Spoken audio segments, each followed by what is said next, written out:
Hey guys, back with another video on Maya here, talking about faces, vertices, edges, the extrude tool, and the multi-cut tool in this video. Basically just going over the properties of an object and what you can do with them. So I'll go ahead and show you real quick. Start off with the square, and let's make this guy a little bit bigger. Let's bring him up. Go give him some more divisions. 3. Okay.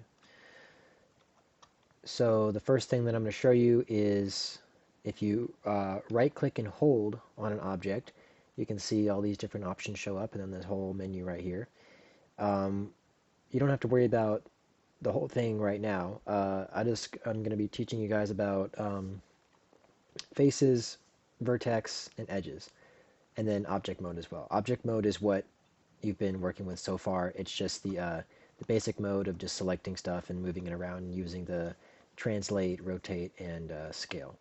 But if you select the face option, you can select any of the given faces made by any of these edges. So let's say you clicked on this one, you can move that individual face any way that you see fit.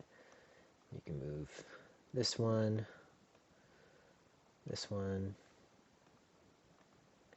any which one that you want. And then when you go back to object mode, you click off, that's how your object looks. Go back.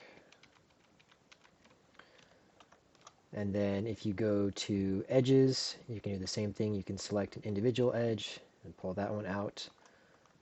Same thing. And then any of these as well, including faces, you can also rotate or you can scale. So it's not just moving around. You can rotate or scale any of those guys as well. Okay, and then same thing with vertexes. Vertexes, I don't think you can rotate or scale, but you can move these guys around. And this is what those kind of look like, just individual points. Kind of like that.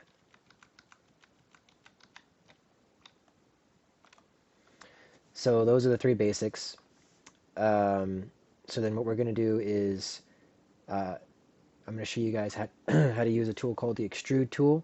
So if you go back into object mode, actually let's do face. Yeah, let's go into face, and actually this one, we can select this one.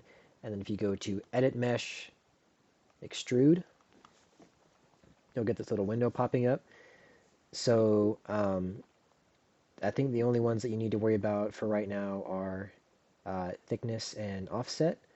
And then always make sure for the time being, keep faces together is turned on. If you have it turned off, then it'll create some problems. But if you have it on, then it shouldn't.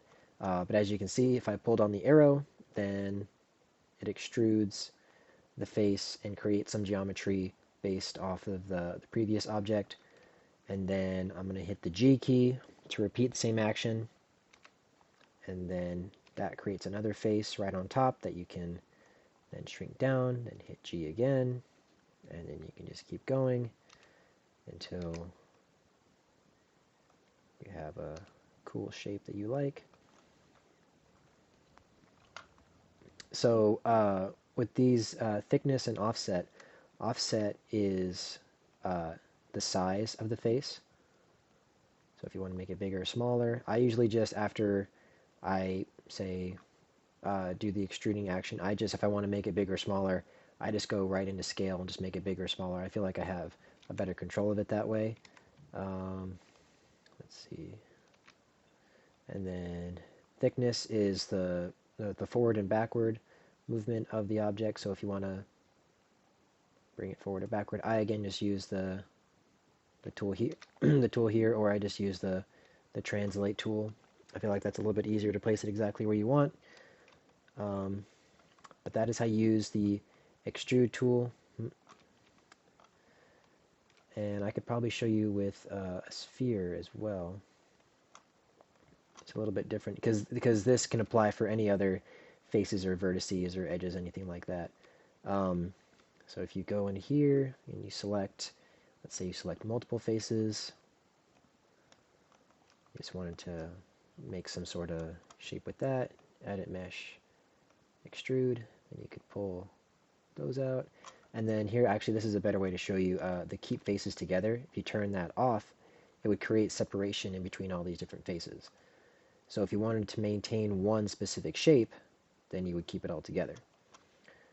And then from there, if you wanted to, this little thing just changes the the central point of where you're extruding from.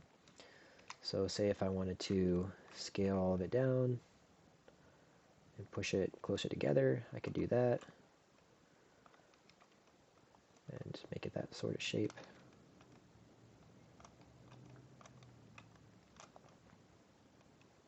Yep.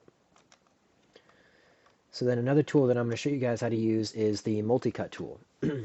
So the way I know how to find it is if you're in poly modeling, it should be all the way over here, and it looks like this guy, like a little knife with the little dots on it.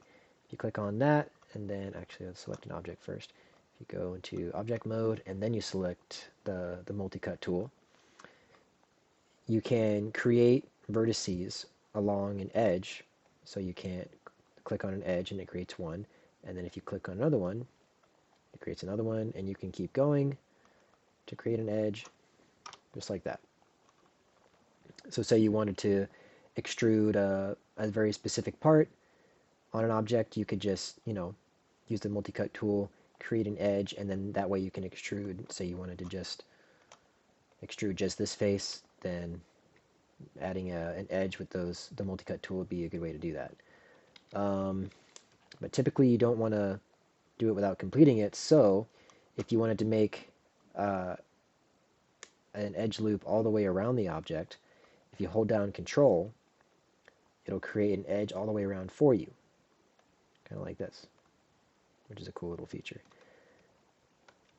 And then you could do it this way as well. And this is going to be kind of wonky just because the edge flow isn't correct here, but I'll show you guys how to do correct edge flow some point later in the semester, probably in a couple weeks, because it is pretty important. It's one of those things that you need to have correct if you're going to do some 3D modeling for a 3D print. But for right now, just getting used to the program and just getting used to the tools, you don't have to worry about it as much. So those are those.